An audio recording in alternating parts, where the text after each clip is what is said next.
네, 오늘 출애굽기 14장 말씀을 중심으로 우리 출애굽기 강의 9번째 시간 하나님이 이루시는 구원이라는 제목으로 말씀 함께 나누도록 하겠습니다. 여러분 옆에 계신 분 인사하시죠. 샬롬, 잘 오셨습니다. 반갑습니다.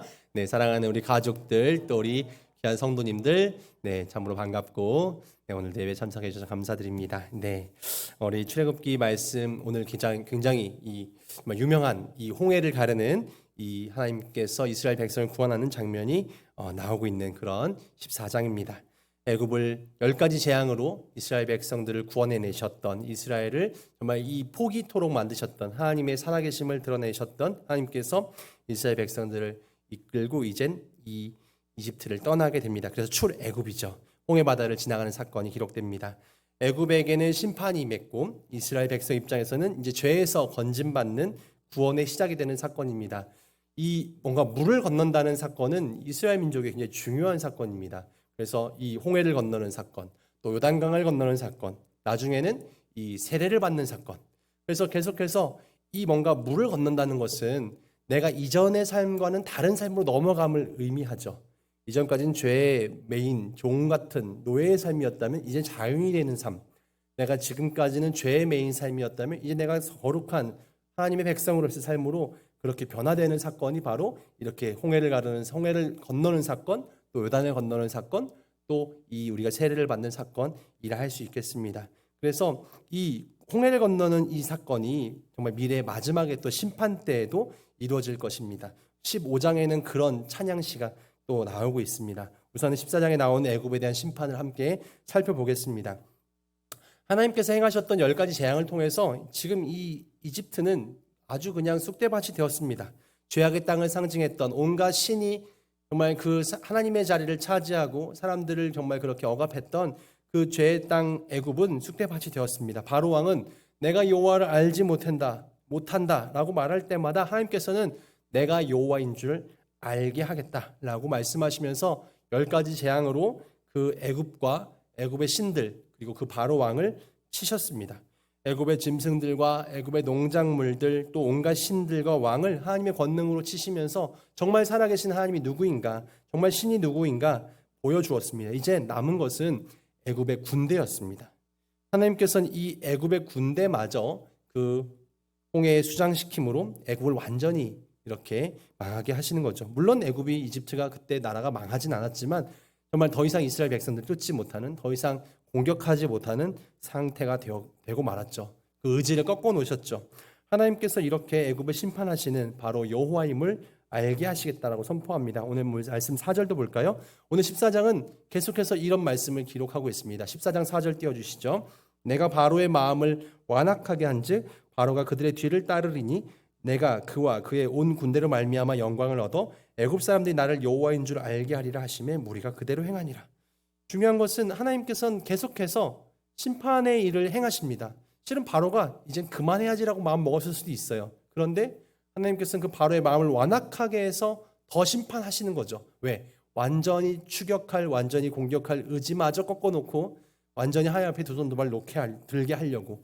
이어지는 18절도 볼까요? 14장 18절에도 내가 바로와 그의 병거와 마병으로 말미암아 영광을 얻을 때에야 애굽 사람들이 나를 여호와인 줄 알리라.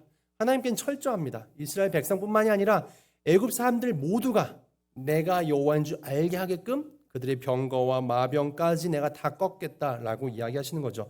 25절 말씀도 보니 그들의 병거 바퀴를 벗겨서 달리기가 어렵게 하시니 애굽 사람들이 이르되 이스라엘 앞에서 우리가 도망하자. 여호와가 그들을 위해 싸워 애굽 사람들을 친노다. 이제 그들의 군인들로 이야기합니다. 안 돼. 이제 더 이상 쫓을 수 없다. 더 이상 우리가 싸워서는 안 되겠어. 그 하나님이 우리를 치네. 그 여호와가 우리를 공격한다. 더 이상 우리는 왕의 명령도 무섭지만 저 신과 싸울 수 없어 라고 도망치기 시작합니다. 하나님께서 애굽을 심판하시면서 그 애굽의 많은 신들보다 왕보다도 더 강한 분이 누구인가를 알려주십니다. 세상의 죄를 심판하시는 분, 마지막 때에도 마찬가지일 겁니다. 믿지 않는 자들을 심판하실 겁니다. 여전히 하나님을 믿지 않고 하나님을 인정하지 않는 이들이 너무나 많이 있죠. 하지만 하나님께서는 기회를 여전히 주고 계십니다. 하나님의 때가 이를 때까지 계속해서 그 심판의 때를 미뤄 가시면서 하나님께로 돌아오기를, 하나님의 나라가 이 땅 가운데 펼쳐지기를 기대하십니다. 그러나 하나님의 때에는 반드시 믿는 자와 믿지 않는 자로 알곡과 쭉정이로 그렇게 가려내고 심판이 이루어질 것입니다. 그래서 예수님께서도 그런 말씀을 계속하시죠. 이 알곡과 쭉정이 또 양과 염소 계속해서 구별되어지고 구분되어지고 영원한 불로 떨어진 이들이 있을 것이며 영원한 천국에 가는 이들이 있을 것이다. 히브리서 9장 27절 보시면 한번 죽는 것은 사람에게 정해진 것이요 이후에는 반드시 심판이 있을 것이라. 오늘도 하나님께서는 이 땅에 여전히 심판이 있을 것이라 우리에게 이야기합니다. 그러나 그 심판이 올 때까지 심판을 믿는 믿음으로 바른 삶을 살고 하나님의 뜻을 따라가는 사람, 그렇게 살아갈 때 그들은 구원받는 백성으로 이 땅에서도 하나님 주신 놀라운 축복 은혜를 누리며 살아가지만 여전히 그 심판을 믿지 못하고 자신의 옳은 대로 자신의 뜻대로만 살아가는 이들은 심판대로 반드시 가게 될 것입니다. 그렇게 심판의 이야기를 하시고 두 번째 이스라엘 민족은 구원하십니다. 이스라엘 백성은 이 땅에 구원받을 하나님 백성들을 상징합니다. 이스라엘 민족이 예뻐서가 아니라 하나님 선택하셨습니다. 그렇게 아브라함을 선택하셨고 이삭과 야곱과 약속하셨기 때문에 이스라엘 민족을 선택하신 거죠. 그래서 여자의 후손으로 올 그런 정말 이 아담과 약속했죠. 그 여자의 후손으로 내가 이 뱀의 머리를 밟을 것이다. 그래서 셋의 아들 또 셈의 아들 아브라함의 후손 또 그 이삭과 야곱과 정말 그렇게 후손들 통하여서 그 역사를 이뤄 가십니다. 죄악을 상징하는 애굽에서 그들을 끄집어내고 그들을 이제 구원의 시작을 통하여서 하나님 나라 이루게 하십니다.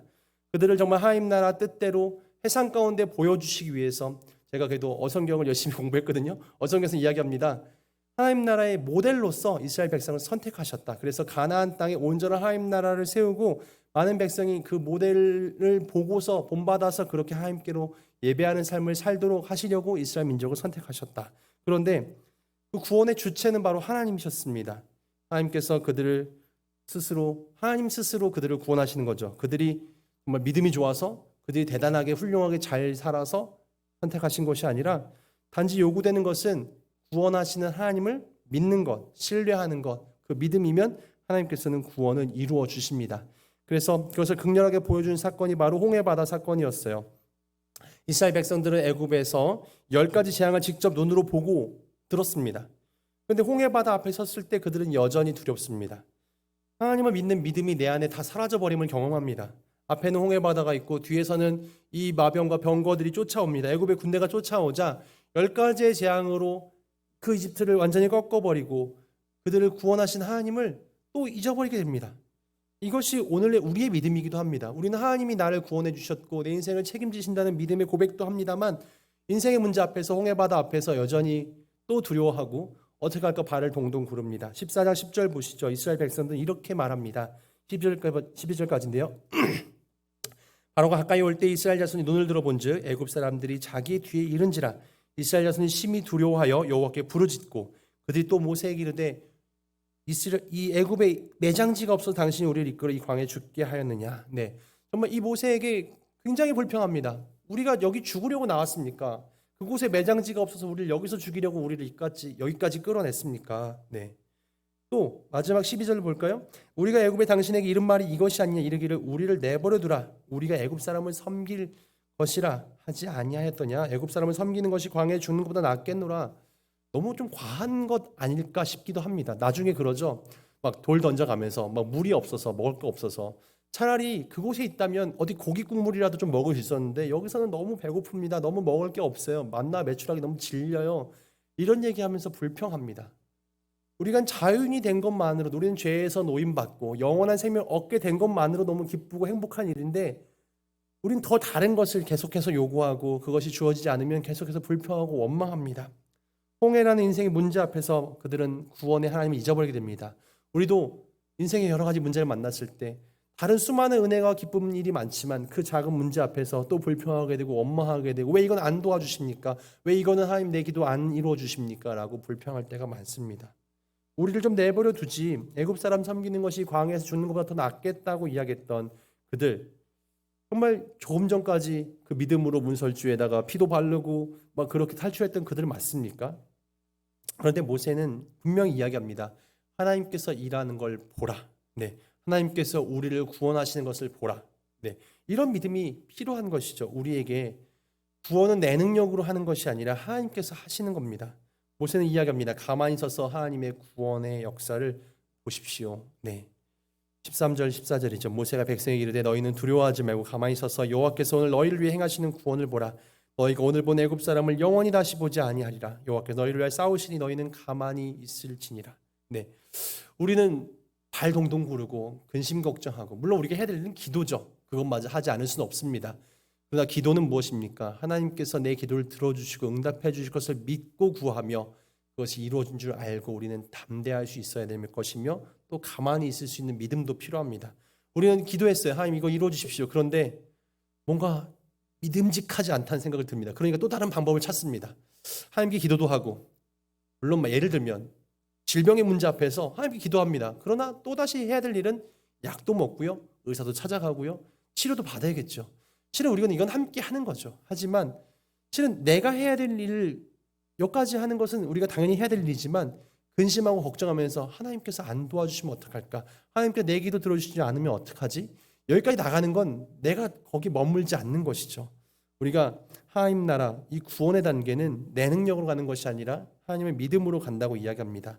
내가 상상하지도 못했던 방법을 통해서 홍해 바다를 가르시고 자기 백성을 애굽에서 건져내시는 그 하나님, 우리의 삶의 문제 앞에서 우리가 두려워하고 있을 때 가만히 서서 하나님을 바라보게 하시고 그 문제를 정말 이기게 하시는, 그래서 우리를 유혹 넘어뜨리려고 하는 모든 대적들과 위협 앞에서 그 애굽 사람들을 다 바다에 수장시켰던 그 하나님의 놀라운 능력이 우리 삶 가운데 있길 소망합니다. 31절 보시면 이스라엘 백성들은 그 큰 능력을 보고 나서야 하나님을 경외했고 여호와 그의 종 모세를 믿었더라라고 31절 마지막 기록합니다. 홍해 앞에서 벌벌 떨던 이스라엘 민족이 다시금 홍해를 건넌 뒤에 하나님을 온전히 믿었다라고 성경은 이야기합니다. 홍해는 이것을 상징합니다. 옛 불순종과 또 불신앙, 이 죄의 모습은 이젠 내가 온전히 죽고, 세례는 이런 의미가 있습니다. 물론 씻는 의미가 있죠. 물은요 늘 우리 더러움을 씻어냅니다. 그러나 씻는 의미만 있는 것이 아니라 물에 들어가면 우리는 숨을 쉴 수 없게 되고, 숨을 쉴 수 없으면 죽게 됩니다. 이렇게 옛날에는 세례를 이렇게 침례처럼 했죠. 물에 담궜습니다. 물에 담근 의미는 내가 이젠 그렇게 온전히 죽습니다. 근데 죽음으로 끝나면 안 돼. 다시 일으켜 세우죠. 다시 십자가의 부활처럼 다시 일어나는 겁니다. 이제 내가 옛사람은 죽고 내 죄악된 삶은 죽고 내가 이제 새로운 삶으로 다시금 태어납니다의 의미가, 그렇게 세례와 모든 침례와 이 모든 이 물을 건너의 의미가 담겨 있습니다. 이스라엘 백성 홍해를 지난 뒤에 이제 구원의 하나님을 온전히 믿게 되었다라고 성경은 이야기합니다. 홍해, 내가 하나님 백성을 온전히 거듭남의 사건, 믿음의 출발이죠. 신약에 넘어와서 고린도전서에서 바울은 이것을 이렇게 설명해 주고 있습니다. 고린도서 1장 10장 1, 2절 말씀 여러분이 한번 읽어볼까요? 같이 읽어보시죠. 시작. 형제들아, 나는 너희를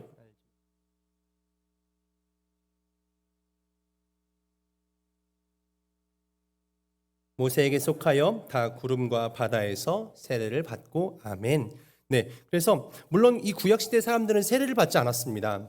그때는 세례가 있지 않았죠. 그런데 이야기합니다. 그 이스라엘 백성들은 홍해를 건너므로 그렇게 세례를 받은 것입니다 라고 설명합니다. 그 세대들은 광야에 다 죽었죠. 이젠 가나안에 입성하는 그 다음 세대들은 어떻게 합니까? 요단을 건너므로 또다시 그렇게 세례를 받게 된 것이죠.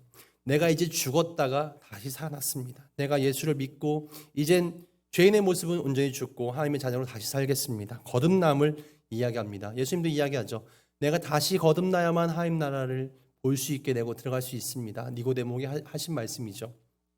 거듭남, 이 세례는 믿음의 출발이고 하나님께 나를 살리시고 이 땅에 하나님의 자녀로 살게 하시다가 영원한 하나님 나라로 하나님의 기업을 잇게 하는 하나님의 자녀로 부르시는 역사가 그렇게 이 세례의 과정, 하나님을 온전히 영접하는 과정, 거듭남의 과정 가운데 있습니다. 이스라엘 백성도 그렇게 홍해를 건너므로 그런 과정을 거치게 되었습니다. 나의 모든 불신앙들, 홍해 앞에 두려워했던 그들의 모든 불신앙적인 마음들이, 믿지 못한 마음들이 그 홍해를 건너므로 온전히 믿음으로 바뀌어졌다는 거죠. 내가 세례를 받음으로만 끝내서는 안 되고 온전한 믿음으로 바뀌어져야 합니다. 하나님의 구원이 내 인생을 온전히 바꿨습니다. 내가 이제 새 사람이 되었습니다. 어린 아이와 같이 내가 새로운 삶으로 이제 내가 하나님 백성으로 새롭게 익숙해지고 새롭게 배우고 새롭게 성장하겠습니다. 내 인격체가 이제 내 인격적으로 하나님을 온전히 만나고 새로운 삶으로 변화되겠습니다. 교회에서는 이런 용어를 쓰죠. 성화. 내가 하나님의 정말 그런 예수 그리스도의 모습을 닮아가면서 하나님의 단계에 이를 때까지, 물론 우리는 온전해질 수 없지만, 연약한 존재이지만, 완벽하지 않지만 거룩한 모습을 닮아가는 성화의 과정을 통해서 거룩한 모습을 조금씩 그렇게 배워갑니다. 예수를 믿어도 온전한 사람은 없지만 그런 과정을 거쳐가는 거죠. 우리가 인격도 성장하고 성숙해지고 내 믿음도 성숙해지고 내 모습이 점점 더 예수님의 모습을 닮아가야 할 것입니다. 홍해 사건을 보면서 내 모습을 점검해 봅니다. 나는 온전한 믿음을 가지고 있는가? 내가 홍해를 경험한 그런 하나님의 자녀인가? 아니면 난 여전히 홍해 앞에 서서 믿음 없이 흔들리고 있는 그런 자녀인가? 해상의 문제만 만나면 정말 온전히 내가 홍해를 건너지 못하면 이런 단계에 처하게 됩니다. 예수 믿어도 똑같은 것 같다. 예수 믿어도 내가 별거 없네. 여전히 교회를 다녀도 내 인생이 잘 안 풀리면요, 내가 운수가, 재수가, 내 운명이, 내 팔자가, 실은 교회 다녀도 이런 용어들이 물론 내 말로 꺼내지는 않지만 내가 그런 인식을 하고 산다면, 자꾸만 불쑥불쑥 이런 생각이 내게 올라온다면 난 여전히 홍해를 경험하지 못한 성도이죠. 내가 예수 그리스도를 믿어도 내가 여전히 옛사람이 죽지 못한 상태로 살아가고 있다면, 여전히 내가 그렇게 하나님의 그런 홍해를 건너지 못한 사람이라면, 이제 내가 예수 그리스도의 십자가를 다시 한번 온전히 믿고 내 죄의 모습은 이제 죽고 새로운 믿음으로 태어날 될 것입니다. 고린도서 5장 17절 분명히 말씀합니다. 그런즉 누구든지 그리스도 안에 있으면 새로운 피조물이라. 이전 것은 지나갔으니 보라 새 것이 되었도다.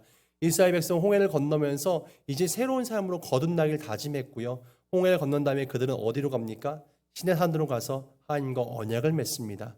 하나님께서는 이제 새로워진 사람은 나와 약속하자, 내 뜻을 따라야 돼 라고 주님 말씀하시는 거죠. 우리도 이젠 하나님 백성으로 하나님 말씀대로 따르고자 합니다. 내가 새 것이 되어서 이제 변화되어서, 예전에 내 속엔 욕심이 가득했다면, 내 미움과 시기와 질투와 불평과 불만이 가득 찼다면, 이제 성령이 내 안에 있어 새로운 마음으로 인내가, 사랑이, 이해하는 마음이, 넓은 마음들이 생겨지길 소망합니다. 신약의 표현대로 이야기하자면 세례를 경험한 사람들은 해상 사람들이 보기에도 정말 존경할 만한, 따를 만한, 함께 동참하고 싶은 그런 교회의 모습을 이뤄갔던 거죠. 우리의 모습이 그랬으면 참 좋겠습니다. 우리 어제도 우리 MCF 함께 우리 예배도 드렸는데, 우리 교회 다니는 우리 MCF 회원들의 모습이 정말 믿지 않는 이들이 볼 때도 참 신실하고 정말 믿음직하고 정말 함께 하고 싶은 사람들이 되기를 간절히 소망합니다. 그런 우리가 그런 모습대로 살아갈 때 하나님께서 놀라운 은혜를 더욱더 부어주실 겁니다. 15장 이후에는 구원받은 이스라엘 백성들의 찬송이 나옵니다. 홍해를 경험한 이스라엘 백성들은 애굽의 종되었던 삶에서 구원하신 하나님의 은혜를 찬양하고 있습니다. 찬송은 믿음의 꽃이라는 표현을 합니다. 그래서 찬송은 하나님께서 내 인생에 하신 그런 일들을 자랑하는 것이 됩니다. 그래서 세상의 노래와 구별되죠. 세상의 노래는 인생을 노래하고 또 이 땅의 삶을 노래하지만, 또 자신의 삶에 대한 애절함과 또 한탄과 원망도 노래하지만, 찬송은 그렇지 않습니다. 나를 구원하신 하나님의 은혜, 또 하나님의 이름을 자랑하는 것이 우리의 찬송입니다. 그래서 우리가 이 출애굽기 15장에 나오는 모세의 노래라고 부르는 이 찬양처럼 나를 구원하신 하나님의 은혜, 내 인생을 변화시킨 하나님의 은혜를 더욱 높이길 소망합니다. 우리 1, 2절만 잠깐 볼까요? 모세는 이렇게 노래했습니다.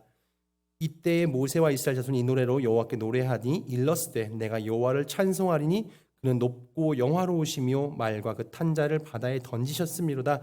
여호와는 나의 힘이요 노래시며 나의 구원이시로다. 그는 나의 하나님이시니 내가 그를 찬송할 것이요 내 아버지의 하나님이시니 내가 그를 높이리로다.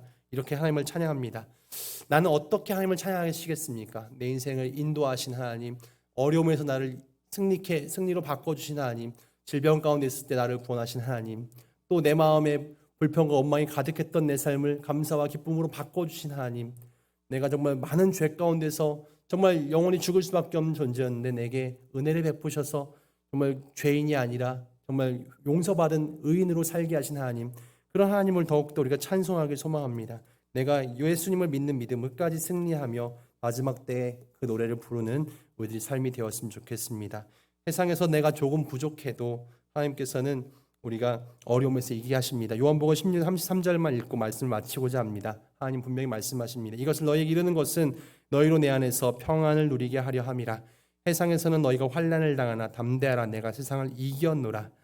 여러 가지 어려움과 환난도 있지만 지금 내 앞에 홍해와 같은 상황이 맞닥뜨리고 있다 할지라도 우리와 함께 하신 하나님을 내가 온전히 믿기 때문에 내 입술의 고백은 하나님 나와 함께 하시기에 내가 담대할 수 있고 세상을 이기신 하나님이 내 편입니다. 내가 그 하나님과 함께 이겨낼 수 있습니다라고 고백할 수 있는 우리가 되길 소망합니다. 홍해 앞에 서 있는 모세의 믿음, 또 홍해를 지난 이스라엘 백성들의 찬송의 모습을 보면서 나도 홍해와 같은 또 많은 인생의 문제들이 내 앞에 있다 할지라도 우리를 놓지 않고 옛사람은 죽이고 새로운 사람으로 나를 변화시키시는 하나님을 끝까지 바라보며 찬송하며 이 길을 걸어가는 우리들의 삶이 되어지기를 주님의 이름으로 축원드립니다.